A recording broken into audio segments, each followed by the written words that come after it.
자, 설교 제목 한번 해봅니다. 꿈보다 해몽이 좋다. 한번 더 해봅니다. 꿈보다 해몽이 좋다. 창세기 40장은 해석이라고 하는 주제가 창세기 40장 전체의 내용을 다 이끌어 가고 있습니다. 그 중에서도 창세기 40장 8절의 말씀은 창세기 40장 전체를 품고 있는 중심 구절인데 우리가 함께 8절 말씀을 함께 봅니다. 그들이 그에게 이르되 우리가 꿈을 꾸었으나 이를 해석할 자가 없도다. 요셉이 그들에게 이르되 해석은 하나님께 있지 아니하니까 정컨대 내게 이르소서. 요셉의 억울한 옥중 생활의 대반전은 바로 술 맡은 관원장과 떡 굽는 관원장의 꿈을 해석하는 일로부터 시작이 됩니다. 고난으로 얼룩진 요셉의 인생이 대반전을 이루게 되는 계기도 바로 술 맡은 관원장과 떡 굽는 관원장의 꿈을 해석하는 일로부터 불이 붙기 시작합니다. 요셉이 17살 때 꾸었던 계시적인 꿈의 성취 역시도 술 맡은 관원장과 떡 굽던 관원장의 꿈을 해석하는 일이 계기가 되어서 성취가 되어져 갑니다. 창세기 40장 전체의 메시지는 우리에게 분명하게 이것을 줍니다. 우리 주 예수 그리스도 안에서 믿음의 인생을 살아가고 있는 하나님의 자녀들에게, 성도들에게 해석이 얼마나 중요한가. 해석의 가치와 해석의 중요성, 그리고 해석이 가지고 있는 놀라운 신령한 축복들을 우리에게 말씀해 주고 있는 것입니다.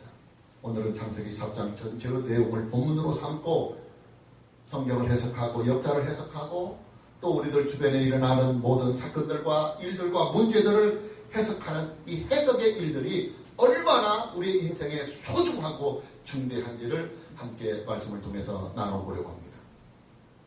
지금부터 약 1980여 년 전 어느 날 유대 땅 예루살렘에서는 나사렛 출신 예수라고 하는 한 청년이 십자가에 형벌해서 죽임을 당하는 사건이 발생하게 됩니다. 역사는 이 사건을 예수의 십자가 사건이라고 부르게 됩니다. 그런데 예수의 십자가 사건을 바라보는 사람들의 해석을 보면 서로의 해석이 다르고 서로의 논리가 다르게 나타납니다. 먼저 빌라도 총독의 관점에서 예수의 십자가 사건을 해석하려고 하는 사람들은 예수의 십자가 사건을 유대 나라의 총독으로 파견한 빌라도가 자기의 정치적인 입지를 확보하려고 하는 야욕에서 발생한 사건이라고 예수님의 십자가 사건을 해석을 합니다. 빌라도 총독은 나사렛 예수가 죄가 없음을 알면서도 유대 지도자들의 고소를 받아들여서 예수님에게 십자가의 형을 선고하게 됩니다. 두 번째로 예수를 고소한 유대교 지도자들의 관점에서 예수의 십자가 사건을 해석하려고 하는 사람들은 나사렛 예수가 백성들을 선동하면서 유대교를 모독하고 유대교 지도자들의 그 탐욕을 자꾸만 들추어내니까 자기들의 종교와 자기들의 그 종교적인 위치를 지키기 위해서 유대교 지도자들이 예수님을 십자가에 매달았다고 그렇게 해석을 합니다. 그리고 셋째로 유대 백성들의 관점에서 예수님의 십자가 사건을 해석하려고 하는 사람들은 예수님의 십자가 사건을 이렇게 해석하기도 합니다. 유대 백성들은 나사렛 예수에게 엄청난 기대와 희망을 걸고 있었는데 나중에 십자가 앞에서 너무 무기력한 예수의 모습을 보고서는 그들이 가졌던 그 기대와 희망이 와르르 무너지는 그 실망감 때문에 예수를 십자가의 죽음으로 내몰아놓으라고 해석을 합니다. 실제로 유대 백성들은 나사렛 예수를 살릴 수 있는 결정적인 기회가 있었어요. 그런데 그 기회가 있었음에도 불구하고 예수님을 십자가에 매달으라고 군중심리로 외치게 되고 그 대신에 바라바를 구하게 됩니다. 그러나 예수님의 제자들은 예수님의 십자가 사건을 전혀 다르게 해석을 합니다. 예수의 제자들은 예수의 십자가 사건을 하나님께서 세상을 구원하시는 구속의 사건이라고 해석을 합니다. 예수의 제자들은 나사렛 예수를 하나님의 외아들이 사람이 되신 분이라고 그렇게 해석을 합니다. 예수의 제자들은 예수의 십자가 사건을 사람이 되신 하나님의 외아들이 하나님의 그 구속의 약속을, 성경에 약속한 그 구속의 언약을 이루시기 위해서 속죄 어린 양으로 십자가에 매달려 죽은 것이라고 그렇게 해석을 합니다. 예수의 제자들은 그 증거로 나사렛 예수의 부활을 역사 앞에 증거로 제시하고 있습니다. 뿐만 아니라 예수 안에서 성취되고 있는 구약의 말씀들과 하나님의 언약들과 그리고 선지자들의 예언을 그 증거로 구체적으로 들고 있습니다. 나사렛 예수의 십자가 사건에 대한 해석의 논쟁은 여기서 끝나는 것이 아닙니다. 나사렛 예수의 십자가 사건을 하나님의 구속의 사건이라고 믿는 믿음의 사람들 중에서도 예수님의 십자가 사건에 대한 해석이 전혀 다릅니다. 어떤 교파들은 예수님의 죽음을 타락한 전 인류, 모든 인류를 구속한 죽음이라고 해석을 합니다. 그리고 또 어떤 교파는 예수님의 십자가의 사건을 타락한 전 인류를 구속하는 사건이 아니라 하나님께서 선택하신 사람들을 위한 구속의 사건이라고 해석을 합니다. 여러분 보십시오. 나사렛 예수의 십자가 사건은 분명히 하나의 사건입니다. 그리고 동일한 사건입니다. 그러나 그 하나의 사건, 그 동일한 사건을 바라보는 사람들의 해석의 관점에 따라서 나사렛 예수의 십자가 사건은 엄청난 차이가 납니다. 그만큼 해석이 중요하다는 말입니다. 여러분, 예수님의 십자가 사건은요, 예수님의 그 십자가 사건 자체가 아주 중요합니다. 예수님의 십자가 사건이 있었기 때문에 구속의 길이 열리게 되었고, 그리고 하나님의 구속의 언약이 성취될 수 있었습니다. 그러나 예수님의 십자가 사건은 그것을 해석하는 해석 역시도 십자가 사건 못지않게 아주 중요합니다. 왜냐하면 예수님의 십자가 사건이 우리에게 신앙으로 임하기까지는 십자가 사건을 해석하는 해석의 단계를 반드시 거쳐서 나에게 오기 때문입니다. 지금 내가 믿고 있는 예수, 내가 믿고 있는 예수의 십자가 사건은 십자가에 매달린 그 예수를 해석해 놓은 그 해석을 내가 믿고 있는 거예요. 여러분, 지금 저와 여러분의 믿음은요, 예수님의 십자가 사건을 해석해 놓은 예수님의 제자들의 해석을 믿는 것입니다. 유대교 지도자들의 관점이나 빌라도 관점이나 유대 백성들의 관점에서 예수님의 십자가 사건을 바라보는 그 해석을 믿고 있는 것이 아니라 예수의 제자들이 예수의 십자가 사건을 하나님의 구속의 사건이라고 해석한 그 해석을 우리는 믿고 있는 거예요. 그리고 동시에 우리가 속해 있는 대한예수교회 장로의 합동총회가 해석하고 있는 그 해석에 따라서 우리는 예수님의 십자가 사건을 신앙으로 믿고 있는 거예요. 아주 가깝게는 여러분이 믿고 있는 예수님의 십자가 사건은요, 여러분에게 성경을 기도하고 여러분에게 성경 말씀을 강도하고 있는 김영원 목사의 십자가 사건의 해석을 여러분들이 신앙으로 믿고 있는 거예요. 우리가 지난 시간에 보았던 요셉의 꿈도 마찬가지입니다. 요셉의 꿈은요, 꿈 자체도 물론 소중하지만 그 꿈을 해석하고 그 해석한 것을 삶에 적용하는 일 또한 아주 중요합니다. 만약 요셉의 꿈이요, 해석이 잘못되면 그 꿈은 오히려 큰 악재로 작용할 수가 있는 것입니다. 오늘 본문 말씀에 나오는 술 맡은 관원장과 떡 굽는 관원장의 꿈도 마찬가지예요. 여러분, 이들의 꿈은요, 앞으로 곧 닥쳐올 미래에 대한 계시의 꿈이었습니다. 본문 12절에서부터 14절 말씀을 봅니다. 요셉이 그에게 이르되 그 해석이 이러하니 세 가지는 사흘이라. 지금부터 사흘 안에 바로가 당신의 머리를 들고 당신의 전직을 회복시키리니 당신이 그 전에 술 맡은 자가 되었을 때 하던 것 같이 바로의 잔을 그의 손에 드리게 드리이다. 당신이 잘 되시거든 나를 생각하고 내게 은혜를 베풀어서 내 사정을, 지금 내 억울한 이 감옥에 갇힌 이 사정을 바로에게 알려서 이 집에서 나를 건져 주소서. 요셉이 술 맡은 관원장의 꿈을 해석해 주면서 지금 자기 억울한 옥살에 대한 탄원을 바로에게 해달라고 그렇게 부탁을 하는 것입니다. 그런데 여러분, 만일 술 맡은 관원장의 꿈을 해석하는 요셉의 해석이 엉뚱하게 해석에 대해서 틀려버렸다 한다고 한다면 여러분, 상상만 해도요 끔찍합니다. 우리가 이제 다음 주일에 만나게 될 바로의 꿈 역시도 마찬가지입니다. 바로의 꿈은요, 장차 애국 전역에 있을 미래의 큰 사건들을 지금 계시해주는 꿈입니다. 근데 그 바로의 이 꿈을 요셉이 해석을 잘못했다고 가정해 봅시다.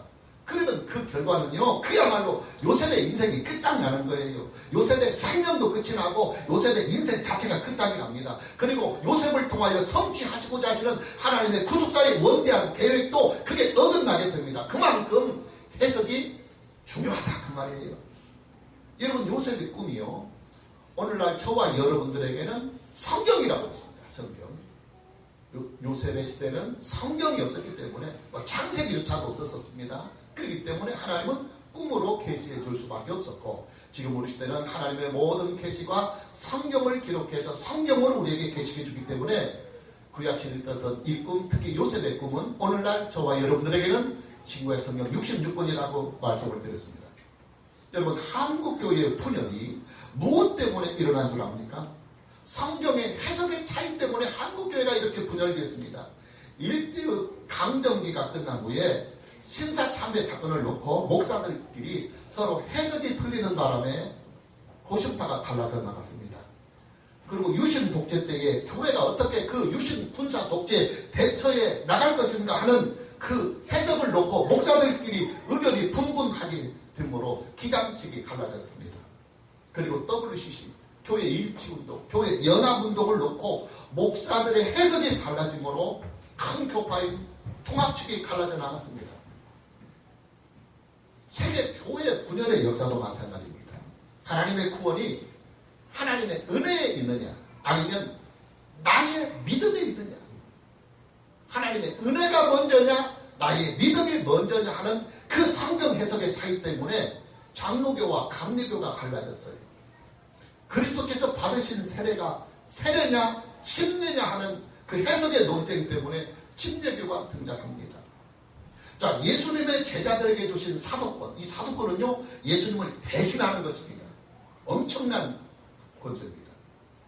근데 그 예수님이 제자들에게 주신 이 사도권이 지금도 계속 노마의 교황을 통해서 이어지고 있느냐, 아니면 중지된 것이냐, 사도시대로 중지된 것이냐 하는 그 해석의 차이 때문에 가톨릭과 개혁교회가 갈라졌어요. 여러분, 기독교 이단이나 기독교 사이비들이 왜 생기는 줄 아십니까? 성경에 대한 해석의 차이 때문에 기독교 이단들이 생기고 기독교 사이비가 생깁니다.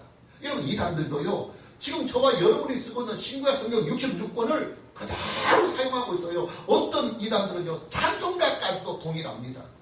그런데 무엇이 다르냐면 성경 해석이 달라요.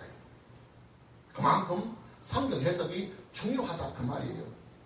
여러분, 신구약 성경 66권은 분명히 하나님의 구원의 계시요 하나님의 말씀이 맞습니다. 그것도 정확하고도 오류가 전혀 없는 유일한 하나님의 말씀이 맞습니다. 그러나 성경은요, 문자에 적힌 그대로만 받아들일 수 없는 말씀들이 상당히 많이 있어요. 가장 논란이 되고 있는 말씀들 몇 개만 소개해 볼까요? 여러분, 성경에는요 666이라고 하는 숫자가 나와요. 이른바 짐승의 숫자입니다. 그리고 또 14만 4천이라고 하는 숫자도 나옵니다. 이른바 구원을 받은 하나님의 백성들의 총 숫자입니다. 또 성경에는 천년왕국도 나옵니다. 그러나 여러분, 성경의 이런 말씀들은 반드시 해석이 있어야만 그 의미를 알 수 있어요. 여러분이 666이 뭔지, 14만 4천 명이 또 천년왕국이 이 땅에서 이루어지는 천년왕국인지, 아니면 하늘에서 이루어지는 천년왕국인지 여러분이 해석이 있어야만 그것을 알 수 있지, 이것만 가지고는 여러분이 모릅니다. 그런데 여러분, 그 해석들을 한번 볼까요? 어떤 사람들은 666이라고 하는 이 숫자를 바코드나 베리칩이라고 해석하는 사람들이 있습니다. 엉뚱한 사람들입니다. 그리고 또 어떤 이단들은 자기네 교파가 속해 있는 집단만이 14만 4천이라고 성경을 해석합니다. 요즘 신천지가 그럽니다.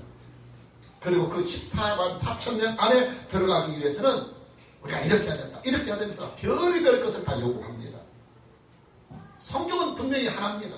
성경은 분명히 하나입니다. 그러나 그 성경을 어떻게 해석하느냐에 따라서 전혀 다른 신앙이 나오고, 그리고 전혀 다른 교회가 나오고, 전혀 다른 교파들이 형성이 됩니다. 그러니 여러분, 성경의 해석이 얼마나 중요한지 우리가 알아야 합니다. 성경을 바르게 해석하기 위해서 이제 이렇게 원리들이 있어요. 그래도 적어도 성경을 바르게 해석하려면 이런 원리와 이런 지침을 따라서 해야 된다 하고 몇 가지 성경 해석의 원리들이 있습니다. 첫째는 역사적인 해석입니다. 여러분, 성경은요 1차적으로 성경을 기록했던 그 시대의 문화와 그 시대의 역사를 배경으로 하고 성경이 기록됐습니다. 그러니 우리는 성경이 기록한 그 당시의 문화적인 그리고 시대적인 역사적인 배경을 염두에 두고 해석을 해야 됩니다. 예를 들어서 구약에서는요, 하나님의 사람들이, 믿음의 사람들이 여러 명의 아내를 두고 막 첩도 주고 그랬어요. 그렇다고 해서 우리는 성경의 일부 다처제를 인정하고 있다고 해석을 해서는 안 돼요. 왜냐하면 그때는, 그 당시에는 그런 일들이 비일비재했어요. 두 번째는 문법과 문맥을 맞게 해석해야 됩니다. 여러분, 성경은요, 문장으로 기록되어 있고 문법으로 기록된 글입니다. 그러니 여러분, 글을 제대로 이해하려면 문법을 알아야 하고 문맥을 잘 짚어나가야 하는 것입니다. 여러분, 그렇잖아요. 우리가 영어로 된 문장을 해석하려고 하면 영문법을 제대로 알아야 이 영어를 해석할 수 있습니다. 이단들의 해석을 보면은 문맥을 보지 않아요. 문법을 보지 않고 단어 한 가지, 문장 하나만 놓고 해석을 내려버립니다. 그러니 당연히 성경 해석에 오류가 생길 수밖에 없는 거예요. 세 번째 해석의 원리는 교리적인 해석입니다. 아주 중요합니다. 여러분, 교리란 뭡니까? 교리란 뼈대입니다. 골격, 그리고 전체의 틀입니다. 성경은요, 항상 전체적으로 봐야 됩니다. 나무를 보지 말고 숲으로 봐야 된다. 이게 여러 번 말씀을 드렸습니다. 낱말 하나, 문장 하나하나 가지고 마치 그것이 성경의 핵심인 양 해석을 해서는 안 됩니다. 항상 성경 전체에 흐르고 있는 통일된 주제, 통일된 맥을 가지고 성경을 해석해야 됩니다. 우리 교회에서는 교회에 등록하면 제일 먼저 배우는 기본 기초 과정이 있습니다. 그것이 뭐냐면 바로 기독교 교리입니다. 여러분, 기독교 교리는 여러분들에게 여러 번 지금 공부했습니다. 저는 기독교 교리만, 조직 신학만 교회에서 가르친 것이 한 10번 들고 제가 공부를, 그 책을 읽은 것만 해도 수십 권을 읽었어요. 여러분, 교리를 배우고 나면 성경을 보는 눈이 확 열려버립니다. 그리고 성경에 대한 체계가, 틀이 잡혀집니다. 교리라고 하는 것은 틀이다. 그렇습니다. 틀, 체계다. 성경을 체계적으로 아는 것이 교리입니다. 그래서 여러분들이 교리 공부를 하면요, 성경 전체가 체계가 딱 잡혀요. 그리고 전체를 보는 그 눈이 확 열리게 됩니다.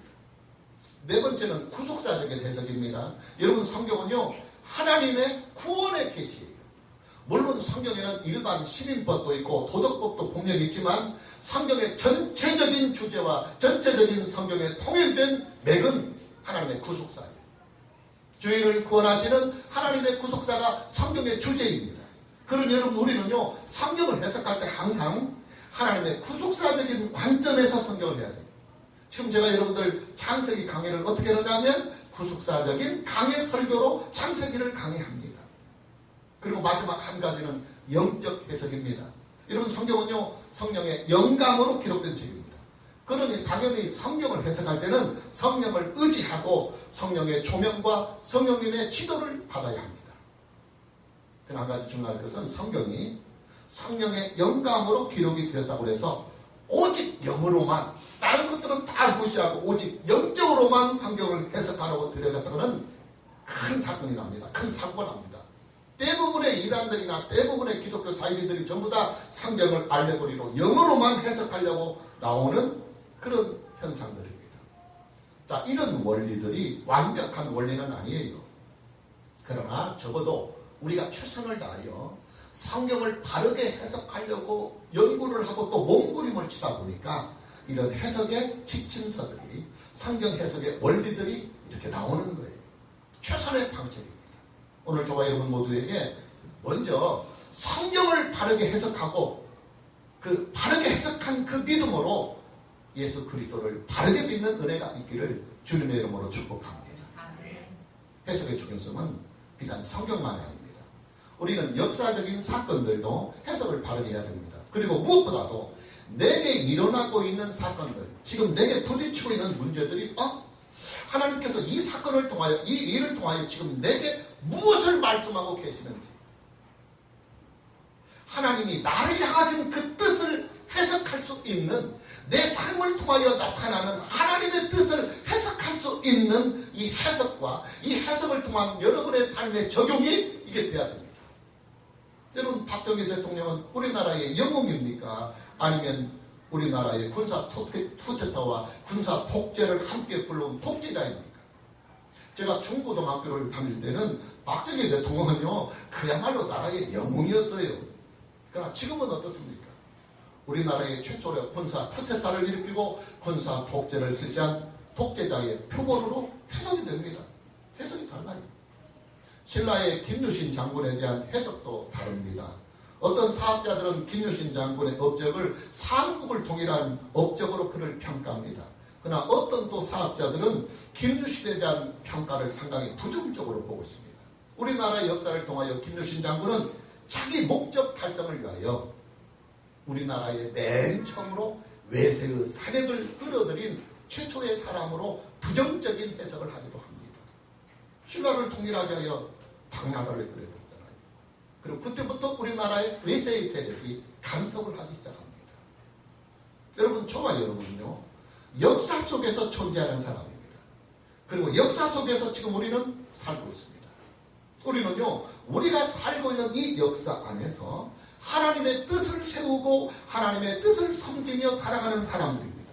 그러니 우리가 역사를 바르게 이해하고 역사를 바르게 해석을 해야만 그 역사적인 사건들을 통하여 하나님의 뜻을 발견할 수 있고 그 뜻을 우리가 이 땅에서 섬겨나갈 수가 있는 거예요. 이 역사의 사건들을 우리가 바르게 해석하지 못하면 그 역사를 통해서 하나님의 구속사를 이루시려고 하는 하나님의 그 계획을 우리가 이루지 못해요. 또 한 가지, 이게 아주 중요한 것입니다. 저와 여러분은 내게 일어나고 있는 사건들, 지금 내가 만나고 부딪히고 있는 주변의 환경들에 대한 해석, 이게 굉장히 중요한 것입니다. 왜냐하면 실제적으로 여러분이 신앙이 적용이 되는, 여러분의 신앙이 실제적으로 부딪히고 만나는 것은 지금 여러분의 인생이기 때문에 지금 여러분의 인생에서 부딪히고 만나는 모든 사건들에 대하여 해석을 바르게 해야 됩니다. 그리고 그 해석을 통하여 여러분의 삶에 적용을 잘해줘야 됩니다. 여러분, 우리가 지난주에 보았잖아요. 요셉은요, 어느 날 갑자기 노예로 팔려갔습니다. 그리고 억울한 누명까지 쓰고 감옥에까지 갇히게 됩니다. 그런데 성경은 그런 요셉을 어느 날 귀한 아들이 형제들의 미움과 시기를 받아서 노예로 팔려갔다가 그 노예의 집에서 또 노예 생활을 하다가 억울한 누명까지 쓰고 감옥까지 갇힙니다. 그런데 성경은 그 요셉의 인생을 어떻게 해석하느냐면 지금 요셉이 형통하고 있다. 형통하고 있다. 요셉은 지금 잘 가고 있고 잘 풀리고 있고 번영하고 있다. 성경은 요셉의 고난을 형통이라고 해석하고 있는 거예요. 그럼 여러분, 저와 여러분은요, 내게 일어나고 있는 고난에 대한 해석을 바르게 할 줄 알아야 합니다. 나와 관련된 주변의 사건과 나와 관련된 주변의 환경들에 대하여 여러분이 해석을 바르게 해야 됩니다. 지금 여러분에게 가장 피부적으로 부딪히는 것이 물질의 문제일 텐데 여러분, 물질의 문제에 대해서도 여러분이 해석을 잘해야 됩니다. 그리고 여러분의 자녀들에게 일어나는 문제들에 대해서도 여러분은 해석을 잘해야 됩니다. 그리고 지금 여러분이 기도하고 있는 기도의 제목들을 놓고서도 내가 도대체 왜 이 기도를 해야 하며 그리고 어떻게 기도를 해야 하는지 여러분들이 신앙적인 해석을 바르게 하고 기도해야 합니다. 예배를 드리는 것도 마찬가지예요. 내가 오늘 왜 주일날 이전에 나와서 하나님 앞에 예배를 드리고 있는지 그 예배에 대한 해석과 그리고 예배를 드리고 있는 여러분의 신앙에 대한 해석을 해야 예배를 드려도 진지하게 드릴 수 있는 것이지, 여러분이 해석이 없이 몸만 와버리고 아무 생각 없이 여러분이 예배를 드리면 빈 껍데기로 왔다가 그냥 빈 껍데기로 돌아가는 거예요. 왜냐하면 내 신앙은 결국, 지금 나의 신앙은 뭐냐면 성경을 해석한 그 성경 해석이 지금 내게 일어나고 부딪히는 사건들과 함께 만나가지고 말씀과 나에게 일어나는 경험이 함께 부딪혀서 거기서 열매를 맺는 것이 신앙입니다. 여러분, 하나님은요, 성도의 경험을 통해서 삶 교육을 시키십니다. 성도가 경험하고 만나는 모든 삶의 공간들은 다 영적인 하나님의 교육의 재료들입니다. 기독교 교리에서는 우리가 이미 배웠습니다. 우리의 삶을 전반적으로 하나님께서 컨트롤하시고 우리의 모든 삶의 경험들을 다 합력하여 선을 이루시는 이 하나님의 역사를 일반 계시 혹은 하나님의 섭리다. 하나님의 섭리. 그래서 하나님의 섭리는 신인 협력이다. 구원은 하나님의 절대적인 주권에만 있지만은 섭리는 하나님께 순종해 나가고 내게 응해야 하는 하나님과 나의 협력이 섭리다. 굉장히 중요한 것입니다. 자, 요셉의 경우를 예로 들어보겠습니다. 하느님 사람 요셉에게 어느 날 갑자기 큰 시련이 찾아옵니다. 형들에 의해서 죽을 뻔하다가 가까스로 목숨을 건져서 노예로 팔리게 됩니다. 그리고 노예 생활을 하던 요셉은 또다시 큰 시련을 만납니다. 억울한 감옥살이를 다시 합니다. 여러분, 과연 요셉의 이런 경험들과 이런 일련의 사건들을 어떻게 해석을 해야 합니까? 어떤 사람들은 요셉이 겪는 그 고난과 그 어려운 인생들에 대하여 이렇게 해석을 할 수도 있어요. 아, 요셉 형들 앞에서 지가 말이야 두 번 꿈꾸고 말이야 그 아버지한테 막 잘 보이갖고 그 형들 앞에서 찬란히 자다가 그거 형들이 그냥 홧김에 그냥 그렇게 한 거예요. 그렇게 해석할 수도 있어요. 또 어떤 사람들은 요셉 우리는 모르지만 한 인간이 그토록까지 고난을 당하고 그토록까지 억울한 일을 당한다고 한다면 우리가 알지 못하는 숨겨진 은밀한 죄악이 요셉에게 있었을 것이다. 그리고 그 죄 때문에 그가 심판을 받는 것이라고 해석하는 사람들도 있을 것입니다. 또 어떤 사람들은 그 요셉의 팔자요.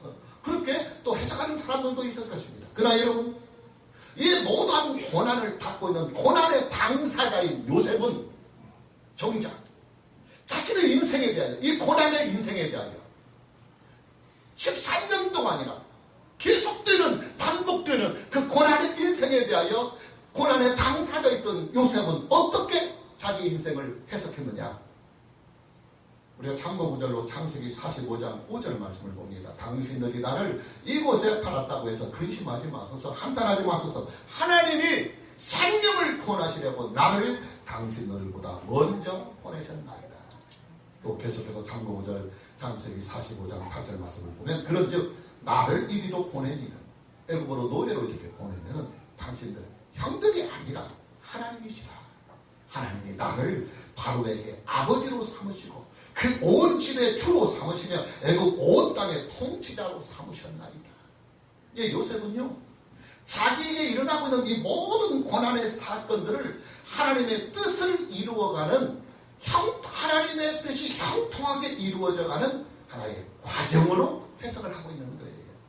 그러니 요셉은 그 엄청난 고난과 시련 속에서도 믿음을 잃지 않고 오히려 더 큰 비전을 가지고 하나님의 때를 묵묵히 참고 기다릴 수가 있었던 것입니다. 그리고 여러분, 요셉의 믿음의 승리는 고난의 당사자였던 요셉이 자기에게 부딪혀오는 그 모든 고난의 사건들에 대하여 해석을 잘 내렸기 때문입니다. 만일 요셉이요 부정적으로 해석해서 내 인생은 기구하구나, 나는 안 믿구나, 나는 하나님을 믿어도 안 되구나, 나의 팔자는 이것밖에 안 되는구나 하고 그렇게 자신의 고난에 대하여 해석을 했다고 한다면 그는 애굽의 총리도 안 돼요. 그는 그냥 그 감방에서 그냥 썩었을 거예요. 요셉은 자기에게 일어나고 있는 그 모든 사건들을 하나님의 관점에서 해석했어요.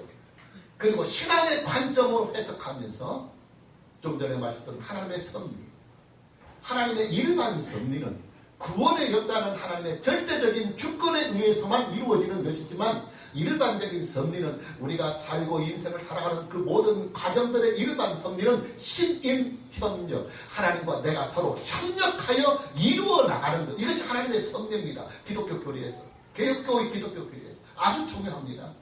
그렇기 때문에 지금 하나님께서 요셉에게 이렇게 가지는 그 모든 고난의 사건들과 그 일들을 요셉이 하나님의 관점에서 해석하고 신앙적으로 해석하면서 그것을 하나님의 섭리에 맞추도록 자기를 순종해 나가는 거예요. 그렇기 때문에 요셉을 향하신 하나님의 섭리가 성취될 수 있었던 것이고 요셉을 통한 하나님의 구속사의 일이 이루어질 수가 있었던 것입니다. 사실 저와 여러분들에게 가장 직접적으로 부딪혀오는 해석의 문제는 바로 그거예요. 지금 내게 일어나고 있는 사건들과 지금 내가 만나고 부딪히고 있는 이 문제들과 내 삶의 현실들에 대한 해석입니다. 성경 해석이야 여러분이 목사에게 배우면 돼요. 그러나 여러분들에게 부딪혀오는 그 수많은 경험들과 갖가지 사건들, 개개인마다 상황이 다르고 사정이 다르게 나타나기 때문에 결국 그 모든 것들은 당사자인, 고난의 당사자, 경험의 당사자, 만나고 부딪히는 인생의 당사자인 여러분들이 그때 여러분들이 만나고 부딪히는 사건들과 인들과 문제들에 대하여, 시련들에 대하여 해석을 바르게 해서 그 해석에 따라 대처해 가는 것이 하나님의 섭리를 이루어가는 거예요. 오늘 본문 8절 핵심 구절 말씀을 다시 보면 그들이 그에게 이르되 우리가 꿈을 꾸었으나 이를 해석할 자가 없도다. 요셉이 그들에게 이르되 해석은 하나님께 있지 아니하니까. 하나님께 있지 아니니까.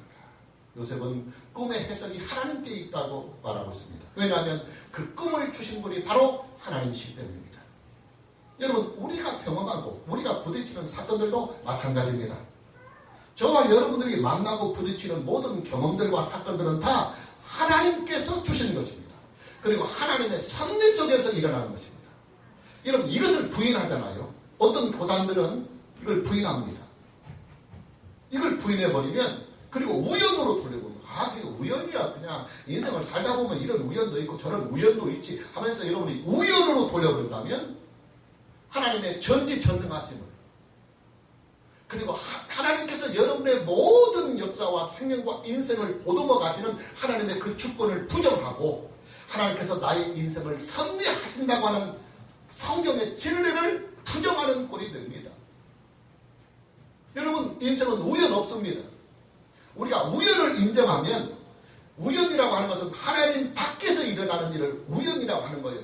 하나님 모르게 일어나는 일. 그러면 하나님도 모르는 일이 있고, 또 하나님의 그 관심의 대상, 하나님의 아는 대상, 통치의 대상, 섭리의 대상에서 빠져버린 것들이, 공간들이 있다고 한다면 하나님은 전지전능하신 하나님이 아니셔요. 그래서 여러분, 개혁교리는 우연을 인정하지 않아요. 바람에 떨어지는 나뭇잎 하나도 이거 우연 아닙니다. 여러분의 머리에서 머리카락 하나 떨어지는 것도 우연 아닙니다. 하나님의 섭리입니다. 할렐루야. 하나님이 그것을 통하여 우리 인생을 느끼게 하는 거예요. 인생이 항상 푸르고 그리고 싱싱하지만은 않아요. 인생은 어느 날 또 바람에 날려서 떨어질 수도 있고 낙을 틀면 힘이 빠질 수도 있어요. 이런 일반적인 섭리를 하나님은 낙엽이 떨어지는 과정과 우리의 머리가 하나가 휘어지고 우리의 머리가 하나 빠져지고 우리의 주름이 늘어가는 것까지라도 섭리에 가시면서 하나님의 메시지를 우리에게 주고 계시는 거예요. 인생에 대한 메시지를 주고 계시는 거예요. 새로운 개혁교회의 거리는 우연을 인정하지 않습니다. 다 하나님의 섭리 안에서 일어나는 일입니다. 그렇기 때문에 지금 여러분에게서 일어나는 모든 사건들과 일들도 결국은 본질적으로 하나님의 큰 테두리 안에서, 섭리 안에서 이루어지는 것. 이걸 부정해버리면 우리는 성경을 부정하는 거예요.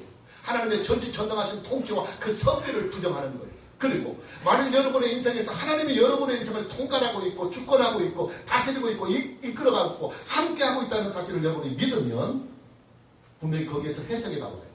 하나님이 왜 이 사건을 주실까? 하나님께서 왜 이 사건을 나에게 부딪히고 만나게 하실까? 내게 이런 환경을 왜 주실까 하는 해석이 나와야 하는 거예요. 그리고 그 해석이 나오면 하나님께서 여기에 있구나 하고 그 해석에 따라서 여러분이 하나님께 순종해 나가면 하나님의 섭리가 이루어지는 거예요. 할렐루야. 우리는 항상 내게 일어나는 사건들과 일들을 하나님의 관점에서 해석해야 됩니다. 하나님의 관점. 하나님의 관점에서 내게 일어나는 사건들과 일들을 해석한다. 이게 이제 좀 막연합니다. 그럼 하나님의 관점에서 해석을 한다는 것이 뭐냐면 첫째로 성경대로 해석한다 그 말이에요. 성경으로. 여러분, 성경은요 하나님의 관점에서 기록한 신앙의 교과서고 인생의 교과서며 구원의 교과서입니다. 그러니까 구원에 관한 모든 물음, 신앙에 대한 모든 물음, 인생에 대한 모든 물음은 다 성경에 있습니다. 그러니 여러분, 성경으로 여러분의 인생과 여러분의 인생에서 부딪히고 만나는 모든 사건들을 성경으로 해석하는 것이 하나님의 관점으로 해석하는 것입니다.